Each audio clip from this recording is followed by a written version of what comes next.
Bienvenue sur les cours de Jean-Phi pour un chapitre consacré aux isométries qui laissent invariant un ensemble de points. On désigne par P une partie non vide de l'espace affine euclidien grand E et on note is de P, is plus de P et is moins de P respectivement l'ensemble des isométries positives et des isométries négatives qui laissent P invariant, c'est-à-dire f de P égale P.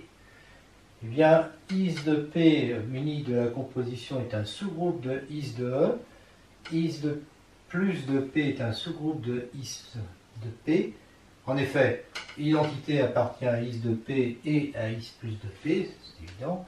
Et Fg, si Fg appartient à is de P, alors f de m est égal à m, quel que soit m appartenant à P, donc f-1 de m est égal à m. Je rappelle que les isométries sont des bijections.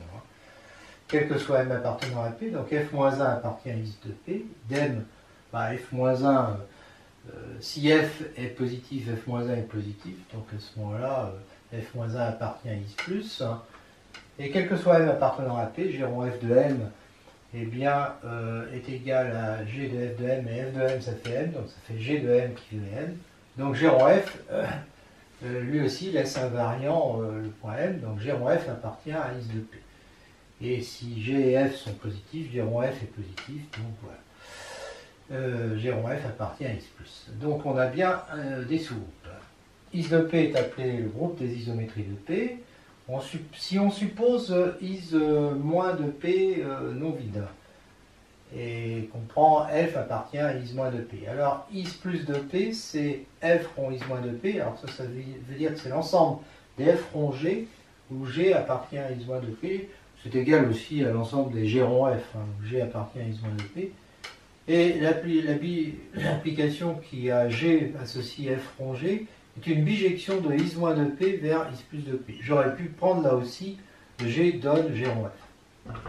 Dans ce cas, is plus de P, dire que is plus de P est fini, ça équivaut à dire que is moins de P est fini.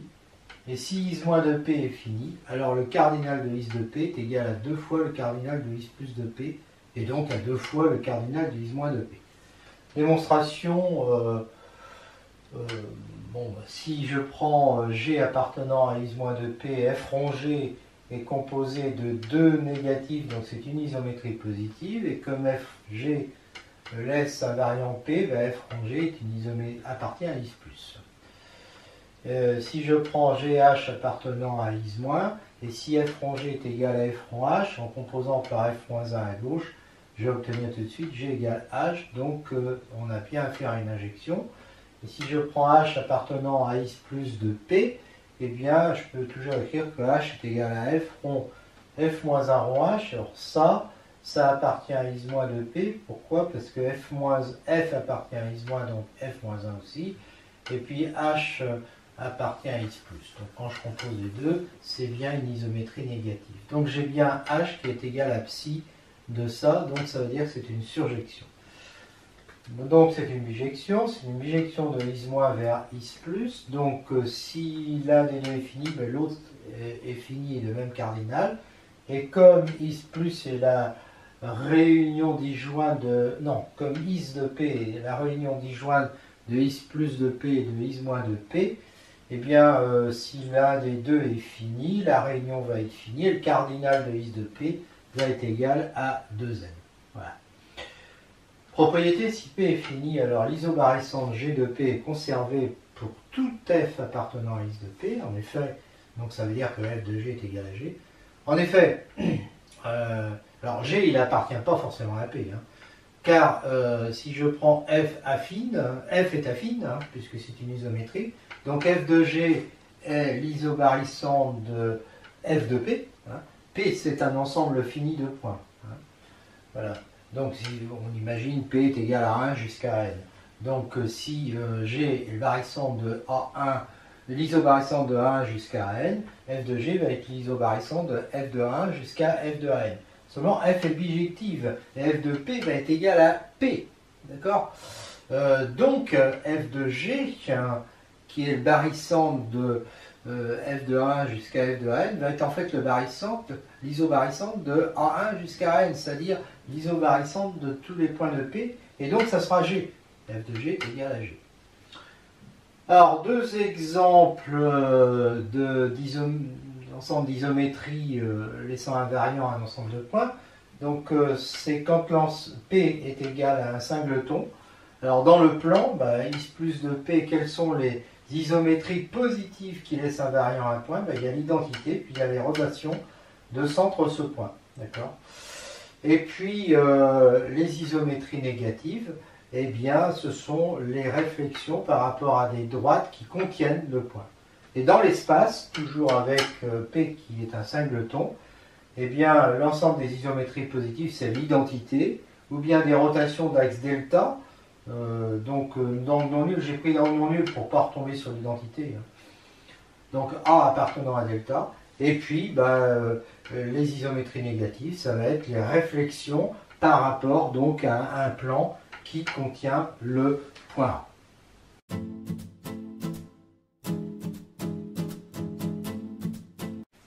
On considère maintenant une partie P du plan formée de deux points distincts A et B, et donc on étudie l'ensemble des isométries du plan qui laissent invariant P.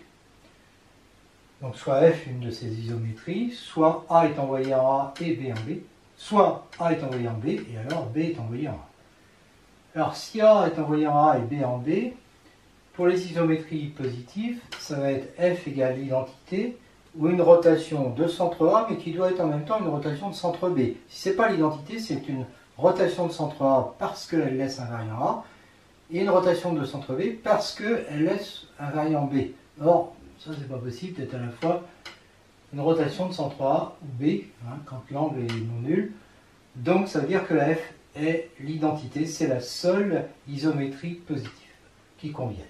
Et si c'est une isométrie négative, ça doit être une réflexion par rapport à une droite delta qui doit, puisque A est conservé, qui doit passer par A et qui doit aussi passer par B puisque B est conservé. Donc F c'est la symétrie par rapport orthogonale par rapport à la droite AB qui effectivement envoie bien A en A et B en B. Donc ça marche.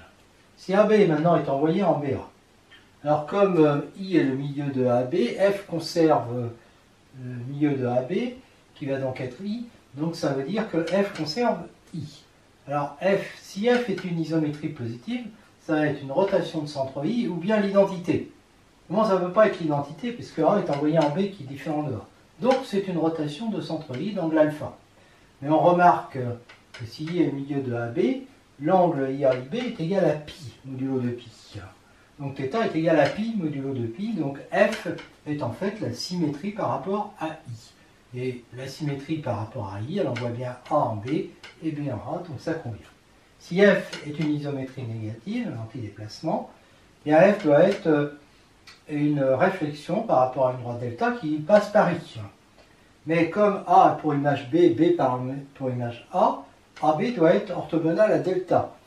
Et donc j'ai I qui est le milieu de delta et qui est sur la droite delta perpendiculaire à AB. Donc delta est la médiatrice de AB. Et effectivement, si on considère la médiatrice de AB, eh bien l'image de A par la réflexion sigma delta, c'est bien B, l'image de B c'est bien A, donc ça convient. Conclusion. L'ensemble des isométries positives, c'est l'identité et la symétrie de centre I. Et l'ensemble des isométries négatives, c'est la réflexion par rapport à la droite AB et la réflexion par rapport à delta, où delta est médiatrice de AB. Alors j'ai mis tout ça dans un tableau où on fait la composition, donc identité, rond identité, rond SI, donc tout ça c'est évident, ces deux lignes-là. SI, rond SI égale identité, les sigma, rond sigma égale identité, sigma, rond sigma égale identité, pas de problème. Alors si je prends maintenant sigma AB rond SI, j'ai une négative et une positive. Donc le résultat est une négative, mais qui ne peut pas être sigma AB, puisque SI est différent de l'identité. Donc ça peut être que sigma delta. Et de la même façon, SI rond sigma AB est égal à sigma delta. Si je prends sigma delta rond sigma AB, c'est deux négatives, donc le résultat est une positive. Et ce n'est pas l'identité, parce que si c'était l'identité, on aurait sigma delta égale sigma AB, or AB n'est pas la médiatrice de AB. Donc ça peut être que SI. Idem quand on inverse les deux. Et de la même façon, sigma AB rond SI, qui est une isométrie négative, ne peut pas être sigma AB, donc c'est forcément sigma delta. D'où les résultats que j'ai là. Ce tableau montre aussi que, alors, que IS plus, alors on savait que IS plus était un groupe, et que IS de P est un groupe, mais ce tableau montre que ce sont évidemment des groupes abéliens commutatifs.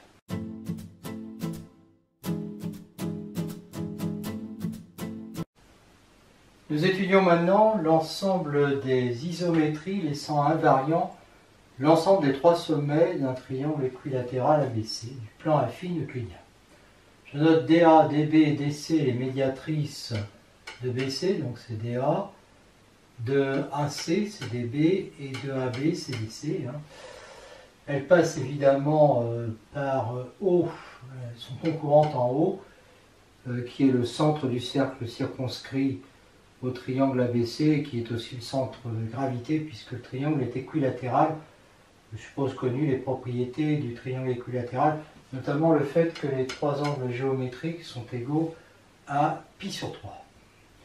Je remarque que si f est une isométrie qui laisse invariant P, f de O est égal à O, puisque O est justement le centre de gravité de ABC. Donc si f est une isométrie positive, ça sera l'identité ou une rotation. Donc une rotation forcément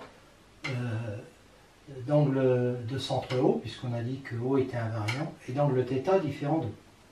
Alors j'oriente le plan pour avoir, puisque je sais que BA, ABC, l'angle géométrique vaut pi sur 3, eh bien ça veut dire que l'angle, alors c'est plus exactement celui-là, puisque celui-là CAB est égal à pi sur 3, eh bien l'angle ABAC est égal à pi sur 3 ou moins pi sur 3. J'oriente le plan pour que ça fasse pi sur 3. ABAC qui fait pi sur 3. Eh bien dans ce cas-là, j'ai OBOC, là j'ai un cercle, il n'est pas très bien dessiné, n'empêche que OBOC est égal à 2 fois c'est angle-oscille, angle-centre, ABAC. Et donc ça fait 2 pi sur 3. Et maintenant si je fais la symétrie, la réflexion par rapport à DB, B reste en B, A est échangé avec C, et donc je vais avoir l'angle OBOA, puisque O est envoyé en O, que B est envoyé en B, que A est envoyé à C. Comme c'est une symétrie axiale, les angles sont opposés, et donc ça fait moins OBOC, et donc ça fait moins 2 pi sur 3. Donc ça veut dire que OA-OB est égal à 2 pi sur 3. OA-OB est égal à 2 pi sur 3. Voilà. Et par la réflexion par rapport à DC, je vous laisse regarder, on a de la même façon l'angle OCOA qui est égal à 2 pi sur 3.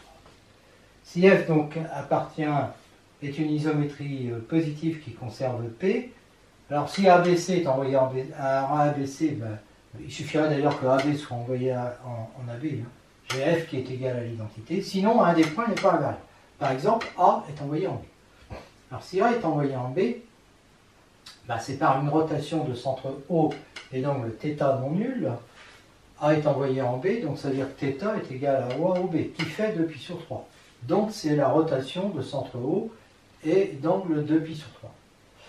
Et effectivement, elle envoie bien A en B parce que cet angle vaut 2 pi sur 3 et que OA est égal à OB. Et par ailleurs, OB-OC est égal à 2 pi sur 3 et la longueur OB est égale à OC. Donc elle envoie aussi B en C. Et puis OA est égal à 2 pi sur 3 et OA égale au C. Donc elle envoie aussi C en A. Donc cette rotation-là, on doit ABC respectivement en BC1. Alors maintenant, si A est envoyé en C, θ est égal à OA au C qui vaut moins 2 pi sur 3. Et cette rotation-là, qui est l'inverse de celle-là, elle va envoyer A, B, C en C, A et B. Voilà. Alors, idem, si B n'est pas invariant, c'est-à-dire qu'il est envoyé en A ou en C, ou que C n'est pas invariant, c'est-à-dire qu'il est envoyé en A et en B. on retombe sur ces deux rotations. Donc, is plus est égal à identité, et puis ces deux rotations qui sont inverses l'une de l'autre. Si f est une isométrie négative, qui conserve P, f est on sait que c'est une symétrie orthogonale qui passe par O, puisque O est invariant. Si A est envoyé en B, alors B est envoyé en A, et puis C est forcément est envoyé en C. Donc cette droite delta, ça va être la droite OC. D'accord? Et effectivement, si... enfin, je le ferai après, hein, mais la droite delta est égale à donc la droite DC. Alors de la même façon, si A est envoyé en C, eh bien la droite delta, ça va être la droite DB. Et si A est envoyé en A, là c'est plus facile, puisque A est invariant ainsi que O. Donc F, la droite delta, c'est la droite OA. Bon, ben réciproquement, il est évident que si je prends ces droites DA, DB et puis DC, alors prenons DA par exemple, DA, A est invariant, B est échangé avec C. Donc elle appartient bien à is-. Donc en fait, is- est égal à l'ensemble sigma DA, sigma DB, sigma DC. Voilà. On remarque de plus que sigma DA en sigma DB, qui est une isométrie positive, puisque les deux sont négatives, elle envoie A en quoi? Ben, par sigma DB, A est envoyé en C. Puis par sigma DA, C est envoyé en B. Donc elle envoie A en B. Donc ça veut dire qu'elle est égale à cette rotation. Voilà. Donc si je passe aux inverses, sigma DB, rond sigma DA, va être égal à la rotation de centre O et donc moins 2 pi sur 3. Et j'en déduis aussi que sigma DA rond cette rotation va être égal à quoi? Ben, puisque cette rotation c'est sigma DA rond sigma DB, sigma DA rond sigma DA, ça fait l'identité, ça fait sigma DB. Alors ça, ces remarques-là vont me permettre ensuite de dresser le tableau de composition des isométries qui laissent invariant P. On récapitule maintenant les résultats dans un tableau où on met la composition de toutes ces isométries qui laissent invariant ABC. Donc voilà toutes les isométries. Donc identité, les négatives, les deux autres positives, les rotations, idem. Et je compose dans ce sens-là. Donc là, pas de souci. Sigma DA, rond sigma DA, ça fait l'identité. Sigma DA, rond sigma DB, ça fait R1. Ce que j'ai appelé R1, c'est la rotation de centre O d'angle 2 pi sur 3. Sigma DA, rond sigma DC, ça fait R2. Sigma DA, rond R1, ça fait sigma DB. Sigma DA, rond R2, ça fait sigma DC. Tout ça, c'est des choses qu'on a démontrées ou qui ressemblent à des choses déjà démontrées. Donc cette ligne-là, c'est pareil, celle-là aussi. Dans celle-là, ce qui change, c'est on a R1, rond R1. R1, rond R1, ça fait la rotation de centre O et d'angle 4 pi sur 3, c'est-à-dire moins 2 pi sur 3, donc ça fait R2. R2, lui fait R2, rond R2, lui fait R1. Donc là, voilà, j'ai tout, ce sont des résultats faciles. Alors je remarque notamment que il n'y a pas commutativité du groupe is de P. D'accord? Il n'y a pas commutativité du groupe is de P. Par contre, il y a commutativité du groupe is plus de P. Parce que dans is plus de P, il y a identité R1 et R2. Et R1 rond R2, R1 rond R2, ça fait l'identité. R2 rond R1, ça fait l'identité. Donc is plus de P est commutative, mais is de P n'est pas commutative parce que, par exemple, sigma DC rond sigma DA, ça fait R1, alors que sigma DA rond sigma DC, ça fait R2.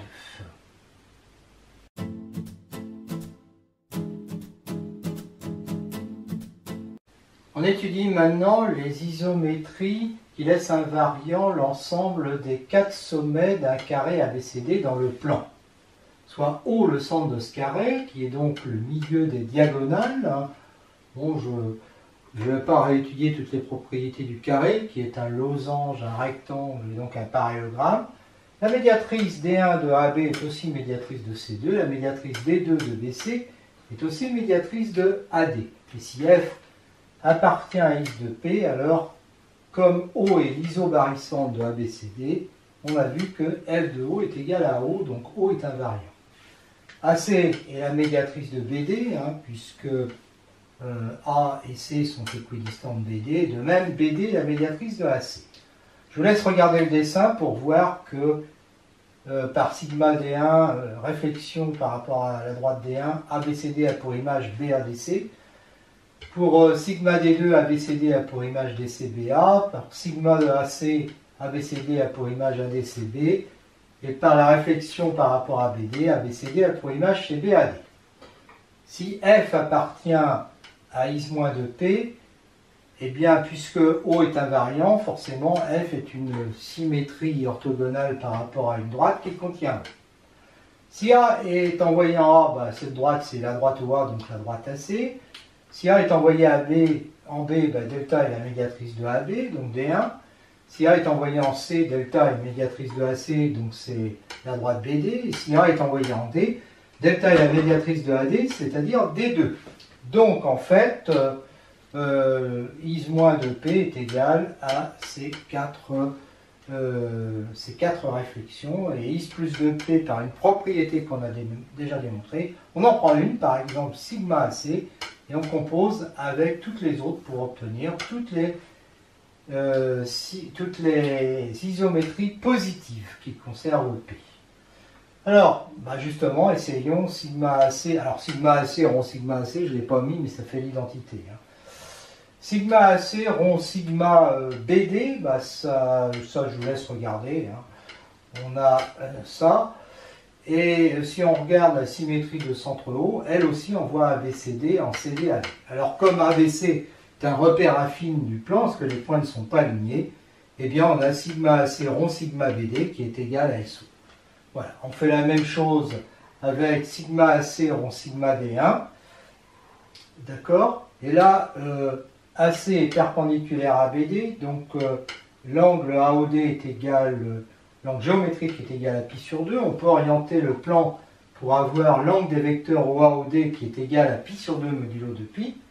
Et par sigma BD, on va avoir OC-OD qui est égal à l'opposé de OA-OD, d'accord, modulo de pi, donc ça veut dire que OD-OC aura comme angle pi sur 2 aussi. J'avais OA, donc OA-OD, qui est égal à pi sur 2, et OD-OC qui est égal à pi sur 2. Et puis par sigma AC, j'ai OC-OB qui est égal à moins OB-OC, qui lui va être égal à OD-OC, et donc ça fait pi sur 2 aussi. Et puis enfin par la dernière, c'est pareil. En fait, j'obtiens que les angles OA-OD, OD-OC, OC-OB, OB-OA font tous pi sur 2. Voilà. Par ailleurs, les longueurs OA, OB, OC, OD sont égales, et donc la rotation R1 de centre O est d'angle pi sur 2. On voit ABCD en DABC, d'après ce que je viens de dire. D'accord? Voilà. Alors, on voit là, et comme ABC est un repère affine, eh bien R1 va être égal à sigma AC rond sigma D1, puisque ces deux applications, pour ces deux applications, ABCD ont les mêmes images. DABC, DABC. Voilà. R2, c'est la rotation inverse de R1, donc le centre O est donc moins pi sur 2, et on voit ABCD en BCDA, et sigma AC rond sigma D2 fait la même chose, et donc est égal à R2. Donc finalement, là j'ai fait toutes les compositions, c'est-à-dire j'ai fait sigma AC rond sigma AC qui fait l'identité, sigma AC rond sigma DD qui fait SO, sigma AC rond sigma D1 qui fait R1 et rond sigma D2 qui fait R2. Et donc j'obtiens ici toutes les isométries positives qui conservent P. Et maintenant je vais pouvoir les classer dans un tableau en les composant à l'aide de tous les résultats qu'on vient d'obtenir.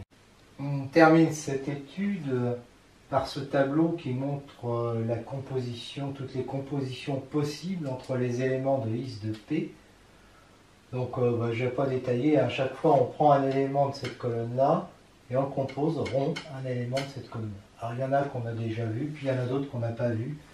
Donc par exemple, sigma AC rond R1, c'est sigma AC rond, et R1 on avait vu que c'était sigma AC rond sigma D1. Donc comme ça fait l'identité, ça fait sigma D1. On avait vu que sigma AC rond sigma D2 égale R2. Donc sigma AC va être, je compose par sigma D2 à droite pour supprimer celui-là, ça fait R2 rond sigma D2. R1 rond sigma AC va donc être égal à R1 rond R2 rond sigma D2. Comme R1 rond R2 fait l'identité, j'obtiens sigma D2. Tous les autres, c'est à peu près pareil. Ce que montre aussi le tableau, on peut se poser la question, c'est la commutativité. Alors, en fait, prenons quelques exemples. SO rond R1, ça fait R2. R1 rond SO, ça fait R2. Alors, il y a l'identité dans is+, il y a SO, et puis il y a R1 et R2. C'est commutatif. Quand on compose ces éléments-là, il y a commutativité. Par contre, pour les autres, ceux qui sont négatifs, il n'y a pas commutativité. Par exemple, si je fais sigma BD rond sigma D1, je trouve R2, mais si je fais sigma D1 rond sigma BD, je trouve R1. Donc, c'est pas commutatif. Is de P n'est pas commutatif, par contre, is plus de P est commutatif.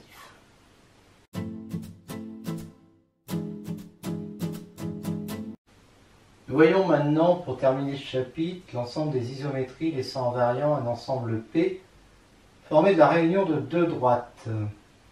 Donc f de delta est une droite puisque f est linéaire, est affine, donc ça va être delta ou delta prime. Si c'est delta, comme f est bijective, f de delta prime sera égal à delta prime. Et si c'est delta prime, f de delta prime sera égal à delta. D'autre part, si delta et delta prime sont séquentes en haut, f de haut doit appartenir à delta inter delta prime, donc il sera égal à. Premier cas, les droites sont séquentes en haut et ne sont pas perpendiculaires. Je prends f, une isométrie négative, f de haut est égal à O, donc f est une réflexion d'axe D où O appartient à D. Si D est égal à delta, alors f delta est égal à delta. Donc f delta prime doit être égal à delta prime. Donc sigma delta D de delta prime doit être égal à delta prime, ce qui veut dire que delta prime est perpendiculaire à delta, ce qui est faux. Donc ça veut dire que cette situation est impossible. De même, D est différent de delta prime. Donc D est une des bisectrices D1, D2 de delta, delta prime. Alors on a bien effectivement sigma D1 de delta égale delta prime, sigma D1 de delta prime égale delta, idem avec D2. Ce sont les propriétés des bisectrices qu'on ne revoit pas ici. Les bisectrices sont des axes de symétrie quand on se donne un couple de deux droites. Donc on a maintenant donc is moins de P qui est égal à sigma D1, sigma D2. Et on sait que is plus de P va être égal à ça. Le premier fait l'identité, le deuxième fait la symétrie de centre haut, parce que les droites sont perpendiculaires.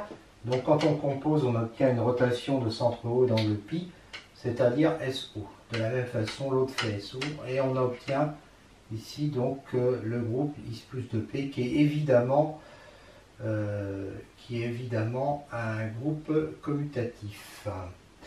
Deuxième cas, delta et delta prime sont perpendiculaires en haut.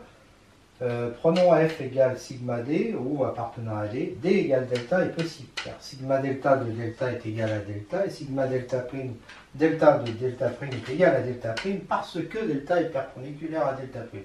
De même, d égale delta prime est possible. Donc en fait, là, ça nous fait deux réflexions en plus des deux précédentes. Donc voilà le groupe, voilà, c'est pas un groupe, hein. Voilà l'ensemble is moins de p. Alors x plus de p qui lui va être un groupe s'obtient en prenant une de celles-là, je vais reprendre sigma d1 et je compose avec toutes les autres. Alors sigma d1 rond sigma d1, on sait déjà ce que ça fait, sigma d1 rond sigma d2 aussi, je fais sigma d1 rond delta. Ça va être une rotation puisque il y a un point qui est invariant, c'est le point haut, et d'angle θ. Alors je prends A appartenant à delta, il est transformé en A par sigma delta, puis en A' appartenant à delta prime par sigma D1. Pourquoi? Parce que sigma D1 de D de delta est égal à delta prime. Donc l'angle c'est OA, OA prime, et il fait pi sur 2 modulo pi, car OA est perpendiculaire à OA prime. Donc évidemment après il y a un problème de signe, plus ou moins pi sur 2. On oriente le plan pour avoir theta égale pi sur 2, et donc j'obtiens ce résultat. Donc is plus va être égal à ça, ce qui fait identité, SO, rotation. Forcément, le dernier, ça va être la rotation de centre haut et d'angle moins pi sur 2, puisqu'on doit obtenir un groupe. Donc, il doit avoir la réciproque de celui-là. Donc, je fais quelques calculs pour vérifier que ce groupe est commutatif. Donc, voilà le groupe. SO est égal, évidemment, à produit de cette rotation par elle-même, d'où j'obtiens que SO rond R est égal à R rond R rond R. Alors, R rond R, ben, ça fait la rotation de centre haut et de rayon pi. Et donc, et d'angle pi, je veux dire. Alors celle-là, je peux la transformer en ça. Et donc ça fait l'identité. Donc j'obtiens la rotation de centre haut et d'angle moins pi sur 2. Rotation de centre haut et d'angle pi sur 2, rond SO, ben là je remplace SO par ça, comme j'avais fait là, et puis j'obtiens, ben ça fait l'identité, donc ça fait rotation de centre haut et d'angle moins pi sur 2, comme ici. Voilà, alors je ne l'ai pas tous fait, mais SO, rond, rotation de centre haut et d'angle moins pi sur 2, est égal à la rotation de centre haut et d'angle moins pi sur 2 rond SO, et tout ça, donc ça fait que ce groupe est commutatif, parce que bon, pour l'identité il n'y a pas de problème. SO, ben, je viens de le faire, hein. Voilà, c'est commutatif. Je fais maintenant deux tableaux qui résument toutes les combinaisons possibles, toutes les compositions possibles des éléments de IS de P dans le cas où delta, delta prime sont séquentes sans être perpendiculaires, et dans le cas où elles sont perpendiculaires. Donc dans ce cas-là, ben, on trouve ça, il n'y a rien à dire. Is plus de P est commutatif, ben, Is de P est aussi commutatif. Et dans ce cas-là, bon, c'est un petit peu plus long à établir. J'appelle R1 la rotation de centre haut dans pi sur 2, R2 sa réciproque. Bon, une fois qu'on a établi des choses comme ça, R1 égale sigma D2 rond sigma delta prime, en prenant l'image d'un point, hein, d'abord par delta prime, sigma delta prime, puis par sigma D2. On voit facilement que c'est la rotation R1. On peut aussi l'écrire comme ça. Et ça permet d'avoir par exemple sigma D2 rond R1, qui va être égal à sigma delta prime. Ou R1 rond sigma delta prime, qui va être égal à sigma D2, etc., etc. Et donc on a ce tableau-là. Alors là, les isométries positives bah, forment un groupe commutatif. Hein. Mais par contre, l'ensemble des isométries, lui, n'est pas commutatif. Par exemple, sigma D2 rond R1, ça fait sigma delta prime. R1 rond sigma D2, ça fait sigma delta. D'accord? Donc Is de P n'est pas commutatif, Is plus de P est commutatif. Terminons par le cas où les droites DD' qui ne sont pas confondues sont parallèles.